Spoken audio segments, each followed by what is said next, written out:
we have this big topic of exploration and relationships and exploration with self. And then that includes exploration of body, exploration sexually. Definitely excited to talk exploration around kink and BDSM and exploration in all types of things.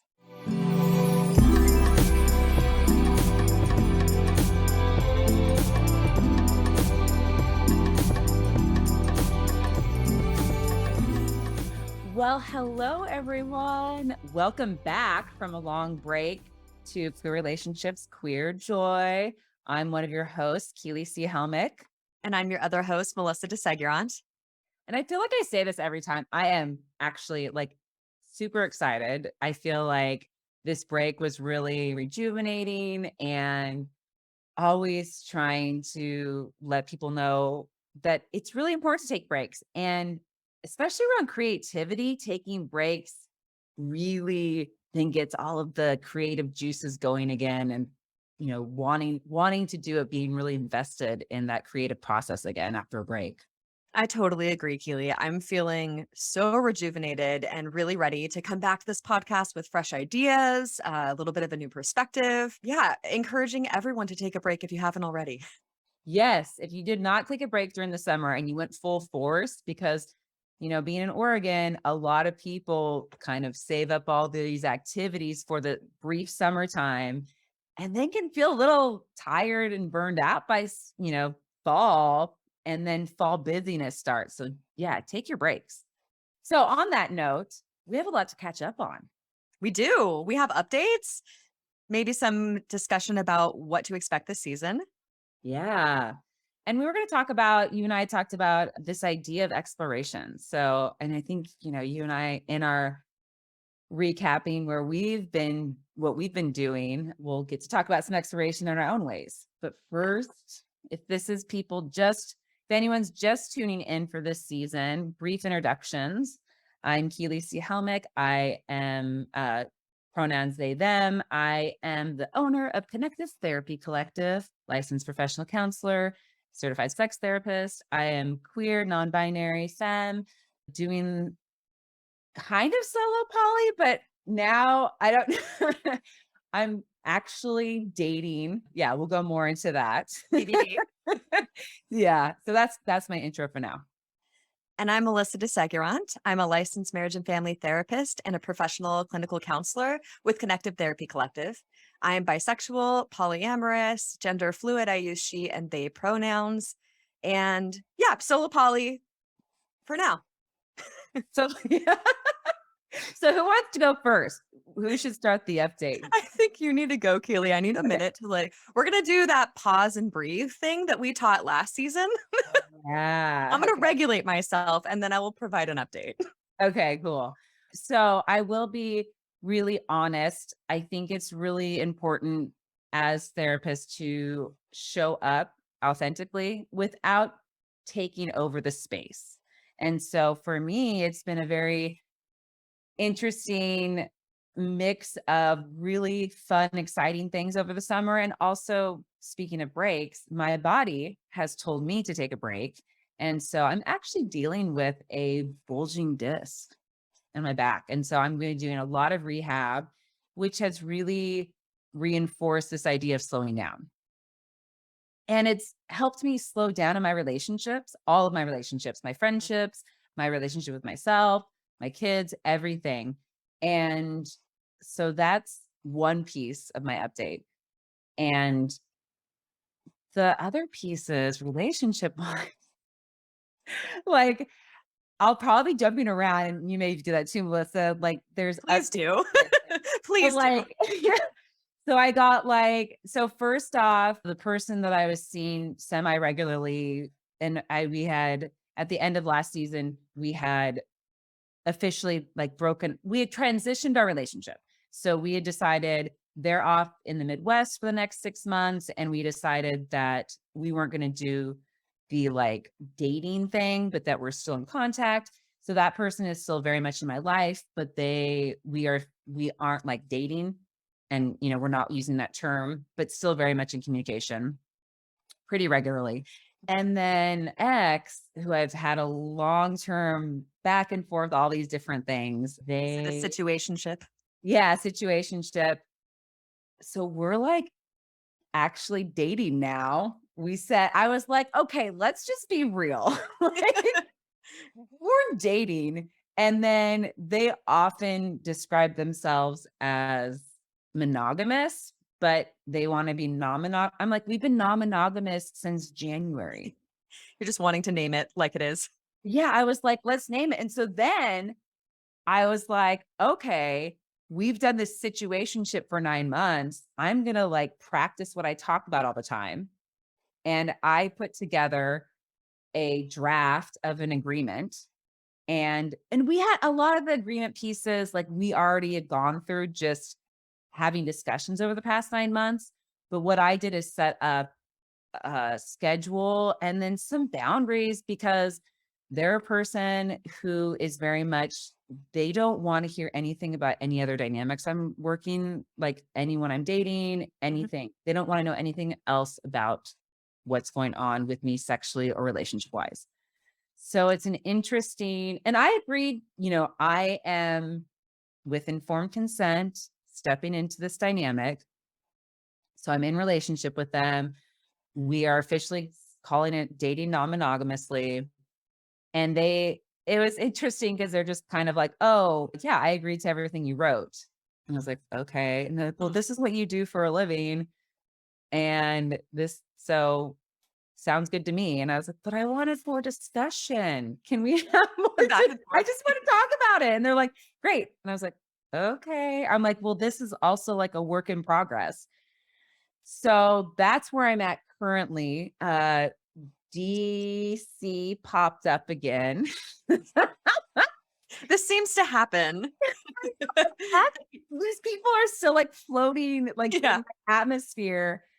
So DC's in London. They unofficially invited me to take a trip to London to visit them, but my back is definitely going to prevent that.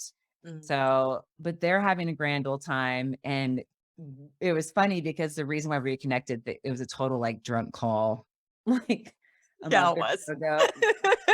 Yeah. And so, yeah, just a lot of the people that I had made connections with are still kind of around. And so we're just shifting relationships and I get to have a lot of really good discussions around my boundaries and finding my new boundaries and exploring.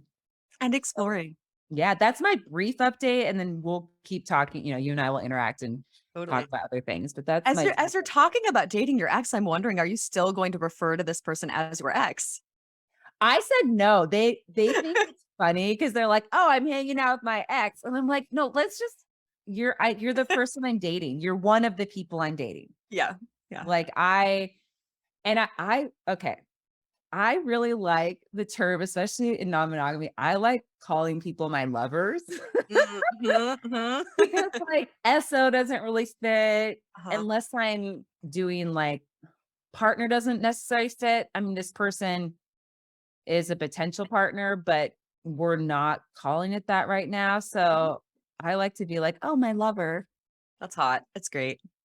Love that term. So that's with them, especially, that's the term I use. Mhm. And I wasn't sure if I was going to admit this, but I did a thing and I got a tattoo. So for those that are watching YouTube, it still has a sticky, but you can see it's a Leo sign. Maybe I'm one day. pretending like it's for me. I love it. I love it. Maybe one day I'll reveal why I got Leo, but for now, just keep the listeners curious. Yeah. That was a great update. Ha, here we go. I'm laughing because anyone who listened to last season or gosh, even season 1, like I feel like I've been the queen of relationship with self. I've really dictated that focus on our podcast because of my own life. And specifically in our last episode, I made this whole big thing about how I was getting off of the apps and closing my profiles and shutting it down. And, I think I even made a comment that what I was looking for was so specific that, yeah, I'm not that available. And I have to laugh because wouldn't you know that when you shut it down and you stop focusing on finding relationships, they come around. You're How it just proving happens. the point that dating coaches always say. Literally. Yeah, yeah. I met someone in the wilds. I was at a beer festival, which common interest. We both like beer. That's great. Sweet. More common interest. I have a tattoo that's like my theater tattoo with drama masks and music notes and all this. And this person noticed and has a background in theater as well and approached me, hit it off immediately. Oh, that's Unfortunately, I adorable. know. It gets more adorable. uh I really tried to sort of play it cool for a while. And so this person doesn't live here. They kind of live everywhere but here. Oh, wow. And they were only in town for a matter of weeks. And Mm. so there is a part of me that was like, let me just spend every day getting to know this person. And I didn't, because I have a life and a job and other things to do. And I had other things planned this summer. I probably got to see him, I want to say a total of like 5 or 6 times. And it was like trying to play it cool, being a demisexual person, like that doesn't work. Yeah. So we had a absolutely magical time. Might have sang some musicals. Oh, That's like, cute. yeah. You sang musicals together? We sang Rent all the way to the coast, Oh my god. which is like my queer joy just in life. It was amazing. And, he left and yeah, my heart definitely took a beating. I fell Mm, super hard really quickly for this person. yeah. How queer is So, that? yeah, so there's Falling that. hard fast. Yep. Yeah, that was me shutting it down. Let's just like fall into it real quick. So I did make it very clear that I have every intention of continuing to date him. I didn't really ask for consent with that. I just named my intention.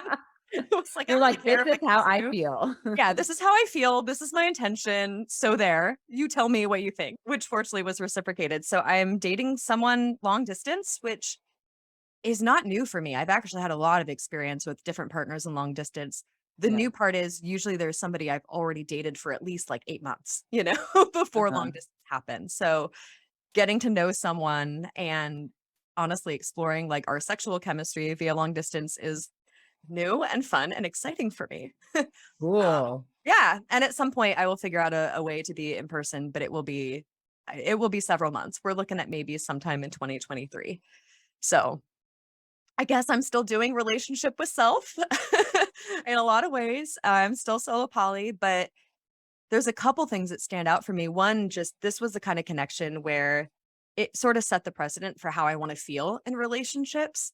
And I'm really not big on comparing partners, but I do think we need to know, how do I want to feel and how does it feel when something is organic and chemistry is just there? I Yeah. could do a Yeah. lot of waiting around being like, I don't know, maybe I'll like this person, maybe not. That Mhm. If I'm doing that, it's not a match. Yeah. Totally. Yep.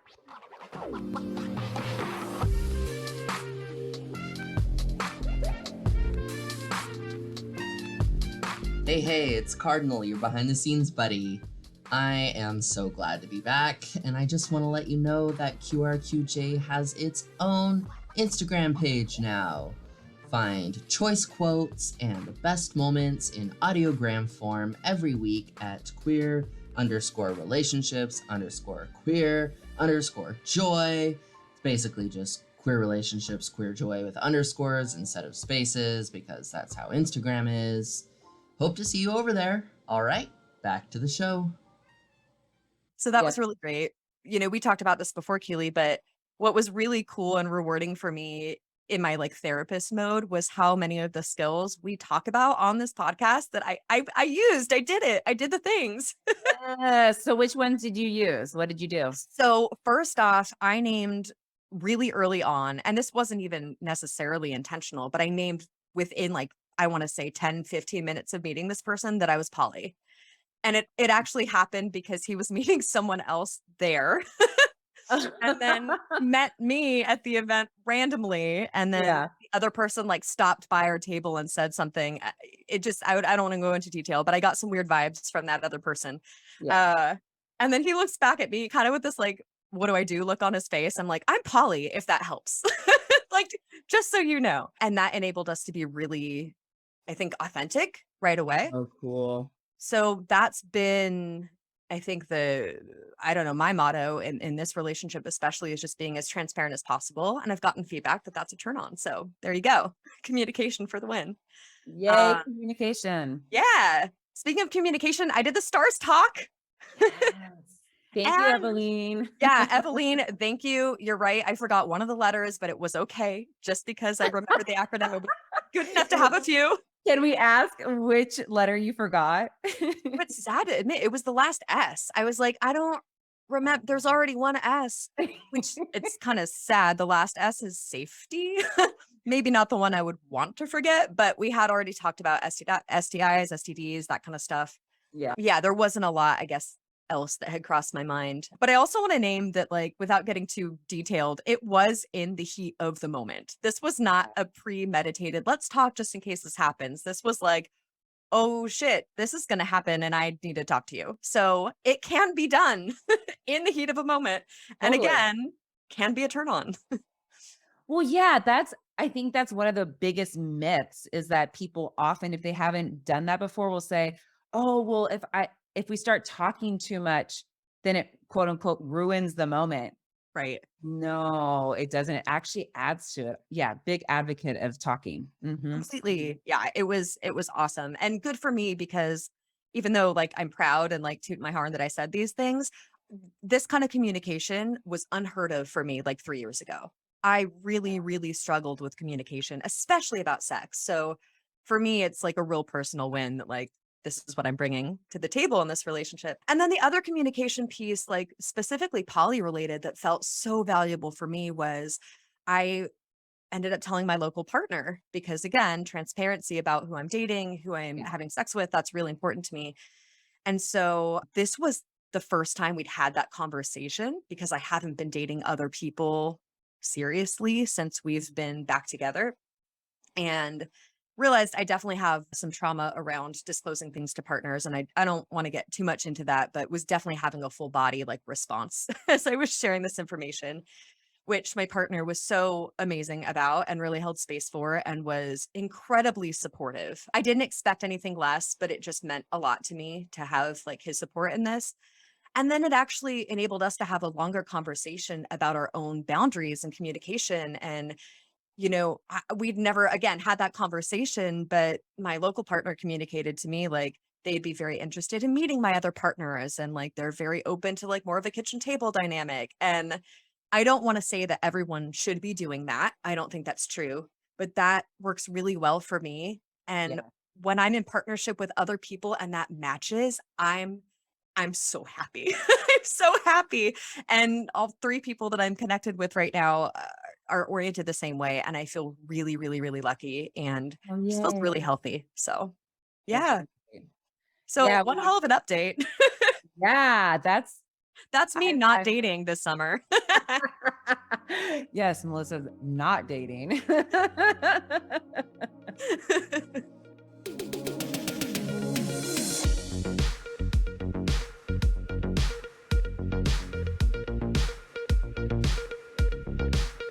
Well, so this topic of exploration, we went from talking about like the first season was a lot of actually talking about the season more and like cuffing and like running into exes, getting at some great interviews of these lovely relationships that are like so happy and joyful. We were And then focusing on what was working, I think is yeah, really fun. focus on what's working. And then season 2 is like self, Mhm. relationship with self. Sorry, not sorry. I and I mean, I did some self stuff, but I was also dating quite a bit. And then we're moving into this exploration period of like what does it mean to explore?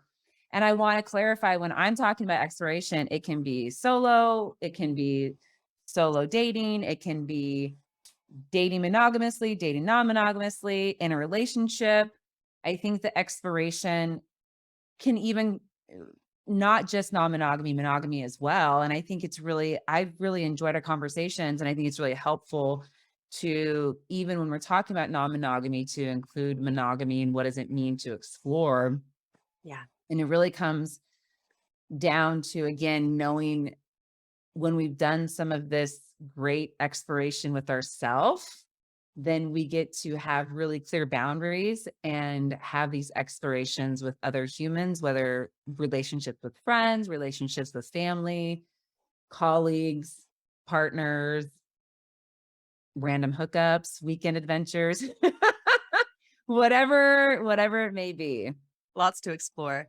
I love your point, Keely, about monogamous folks as well. And I think that's one of the things I've seen, not with everyone who's monogamous, but with some people, is that they maybe don't do as much exploration as one sort of has to do when entering Yeah. into non-monogamy, because there is this script that they can follow. There's a relationship escalator. They know what to do. I've seen couples leave couples therapy. And again, I don't mean this to come off as a judgment, but like as soon as they get married. And my takeaway is like, oh, you feel secure now. You're done exploring. It's over. Yes. Yes. So the And they invitation get to stuck in explore a is free. rut. Yeah, exactly. I'm an advocate for continuing to explore for your entire life, because that's as long as we are going to continue to grow. Yeah. And so I think some of the themes like around when I think about exploration is, oh, I was just talking to my chiropractor actually, lots of body work with a back injury. And her and her partner, they've been married for 19 years and they own the business together. They like met in chiropractic school. And so she was saying how he's like on a trip, like Alaska, some kind of Alaska trip. And she's like, yeah. And I was like by myself and I was reading books for fun and their kids are in their teens. So she's like, yeah, and I bought Thai food and didn't have to bother. And I was thinking, even that form of exploration, like thinking about him exploring Alaska and her at home exploring books and her interests. Really, it's like her exploring her hobbies and interests. Yeah, And I was like, that's so great that you're doing that, because then you get to actually miss each other. And so that's such a good example of how people can continue to explore even in a monogamous long-term marriage or relationship. 100%. The other thing I really like about this theme of exploration is that it invites us into action. A lot of us have been doing self-reflection, a lot of regrouping during this pandemic, isolation even, and wanting to just kind of get out of our little bubble, whether that's Yes. physically or just emotionally, intellectually, Yeah. and really start, exploring in a bigger way, in a more active way.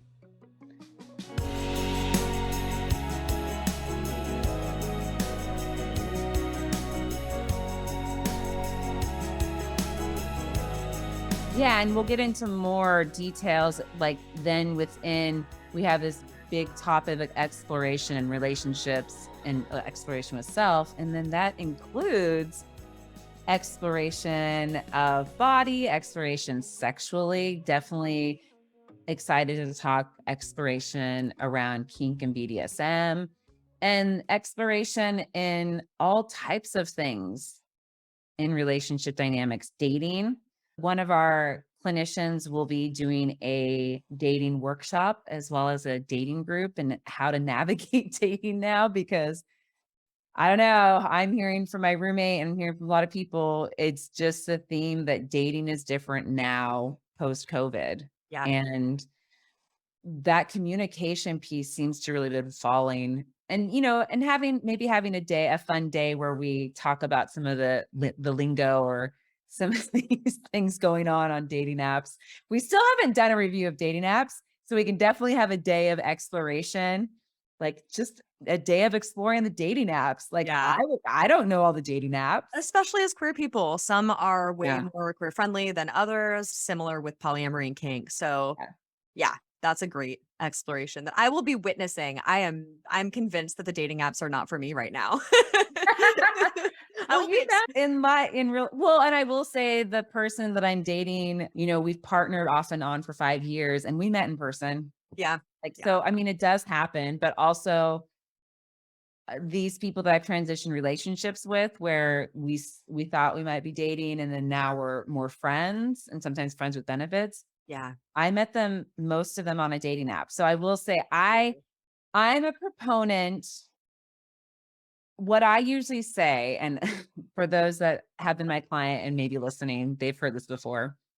I believe in the idea of being on the dating apps. If you're going to be on the dating apps, be on the dating apps, but also pursuing activities, going out once a week, or, it's a combo of both, Yeah. not Oh, yeah. relying just on dating apps. But the reality is, dating apps is a way that a lot of people are able to explore. And again, when we're talking about the queer community specifically, that that sometimes is where it feels most safe, because if you're out in public, depending on where you're at, if you want that information out there, and especially for, like, we talk about the term like later in life lesbians, or just folks that are exploring their gender and or sexuality later than like 30, 35. Yeah. It can feel very intimidating to get into the dating world. And they may, or, there's levels of being out where an app really allows more disclosure where it may not feel as safe in person. And then also navigating, you often hear like, I don't know if this person's queer or not, or, Mhm. Yeah, that's a problem. So yeah, I think that there's room for both. Yeah, And totally. yeah, and totally valid. There's many folks that are just like, nope, I am not doing the dating app. So we want to hold space for all folks that are Trust your exploring. gut. Maybe explore each modality of meeting people and then decide what works for you and then be willing to change your mind because yeah, I mean, most of my long-term relationships I've met from a dating app. So I'm not saying that I have Yeah. positive experiences, but trust your gut. Melissa, I feel like people listening could almost make a drinking game out of how many times we're going to say the word explore. We're going to have to come up with other words than just explore. This is our season 3 unofficial activity for Diversify as we're coming into the fall. Yep. Well, anything else that we want to update folks before we move into our queer joy? Not that I can think of off the top of my head. I know we're excited to do some more workshops and things coming up. If you're not already connected with our website or our Instagram account, those are great places to see what's going on, not just between what you and I are doing, Keely, but the rest of the collective as well. So make sure to follow us. Yeah, and we have a new website, so that's exciting. And we're going to be having a Discord, and we're going to have our own Instagram account for queer relationships, queer joy. So those are things to look forward to.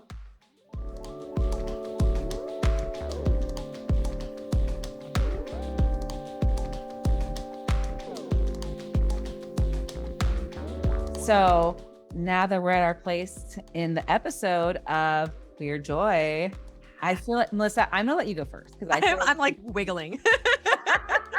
so joyful. To be honest, I've had such a joyful summer. I did not know until this moment what I was going to say because there's too many things I could pick from.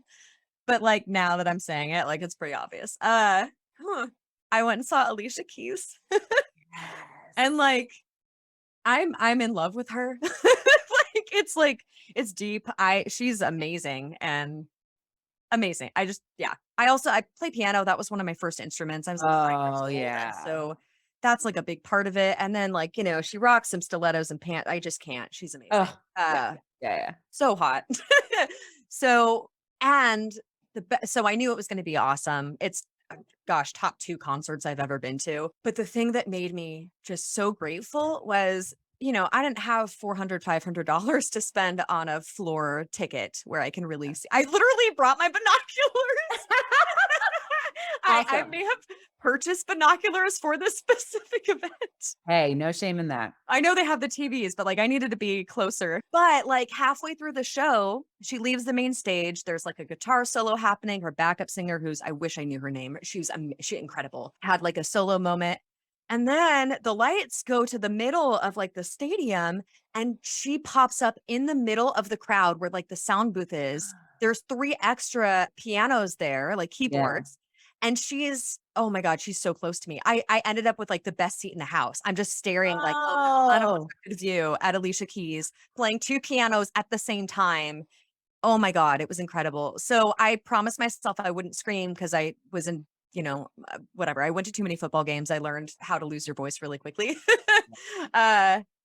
As soon as she popped up in front of me, I could not contain myself. I was screaming like I was like a teenager. It was ridiculous. I lost my voice for a full week Wow. and I had to got come pure to session. joy. I know. I had to come to session and tell clients like I'm not sick. I saw Alicia Keys and I screamed a lot. They were all supportive, but that was one of the highlights of my summer, of my year, and definitely Mm, my queer joy. awesome. I don't even know where to start with my queer joy because I feel like with the break, I had so many queer joys each week. But I think I'll start with, that I got to go with the person I'm dating for a joint birthday celebration. We went down to Bend and stayed at a sanctuary farm with Ooh. all these animals. And so I got to be in a tiny home and wake up to this amazing sunrise, like just, in this bed of this tiny home, hanging out with my partner. And and if anyone saw my stories, I didn't post them, but I had stories on my Instagram, these like pigs cuddling. Like, how cute is that? And I got to have these conversations. The person that owns it, there's a married couple and they have 2 kids, and like hanging out there, like most of the volunteers are super queer. There's these queer teens and they're all hanging out. And and she was prepping the kids. The mom was prepping the kids to start school, and the younger child is coming into their gender and their sexuality. And it was just like so adorable to like get to have this beautiful place to stay with my partner and like look at the stars. Cause if you've ever been in Bend, the difference between Portland and Bend when it comes to the nighttime and stars is like, oh, that's amazing. So it's just like this lovely, and that was like my last trip, even though I was in pain. Like that's part of it too, is that I've been learning to still have these experiences, even being in pain. And that's okay. You just kind of figure it out. So yeah, that was amazing trip. And that's my first queer joy. And I'll share multiple other queer joys. That was adorable. Oh, Cute. All right. Well, that wraps up our first episode for season 3. Thank you so much, everyone, for listening. Check out our website, connectivetherapycollective.com, Instagram, Facebook, all the things. And we hope that you have a queer and joyful week.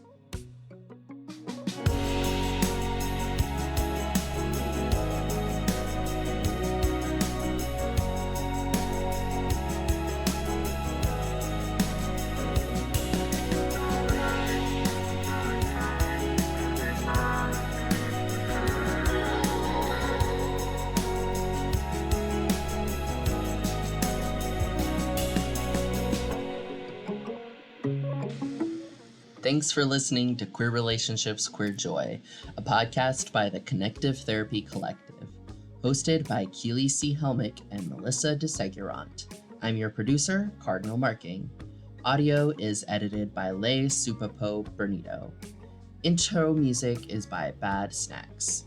If this episode made you smile or think, tell us about it. If you hated it, tell us about that. Review us on iTunes or Spotify, or send us an email at media@connectivetherapycollective.com. For more queer joy, visit our website at www.connectivetherapycollective.com. Love ya. Bye.